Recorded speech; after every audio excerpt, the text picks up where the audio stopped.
Barca's win in Madrid then puts them level on points with Real Madrid at the top of the table as Sevilla moved up to third today. Leonel Messi, gentlemen, just stealing the headlines once again. The difference, if you put him on Atleti would have won today. Oh, well, yeah, I mean, I thought you were going to say... You don't even have to put him on, you just have to take him off. I thought you were going to say if Lionel Messi wasn't playing, Atleti would have won. Maybe that wouldn't have been the case because Ter Stegen is kind of keeping it out at one end and he's delivering at the other end to really... And you know, it was mentioned, and it has been mentioned, it's a kind of papering over the cracks exercise. But I suppose when you're a manager, if you go and sit down with your board, you just say, well, we've got another win. So he is kind of... He's getting it over the line for his manager at the moment, but it only takes an injury or a couple of bad games for that to change because Barca were not good, but they got the job done. And listen, Atleti have to kick themselves, and you have to be kicking themselves. You know, they did have chances. Yes, Ter Stegen made saves, but they didn't do enough. Young João Felix, in and out in the first half. Hardly saw him in the second half. Got taken off. The upside for them is Morata is looking better than he was at Chelsea, but that's a very low bar. But they're off the pace as well at the moment under Simeone. 10 years ago today, Messi won his first Ballon d'Or.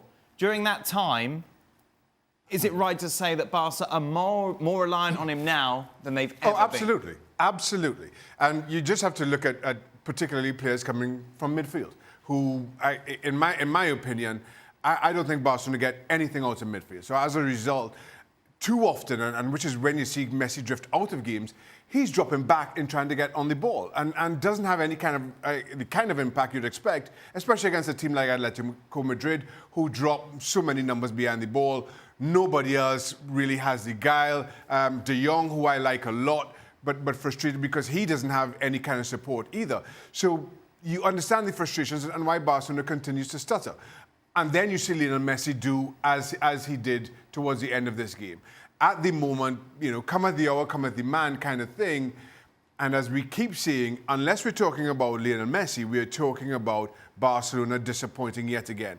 On the other side of that same coin, Lionel Messi does these things, and it is simply breathtaking. Go back to almost the start of the decade, 2011 Champions League final at Wembley, Man United. Take Messi out of that team.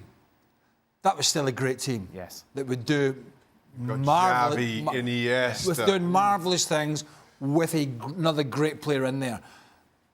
This is the opposite side of the decade and the opposite side of the spectrum now. It's a team that are struggling with some ageing players. They're trying to replenish with the guys that Shaq mentioned. But it's still kind of the same old guard that's bailing them out, Messi and Suarez. Well, thank you very much for watching ESPN on YouTube. For more sports highlights and analysis, be sure to download the ESPN app. And for live streaming, premium content, and let's not forget as well, ESPN FC 7 days a week. Subscribe to ESPN Plus.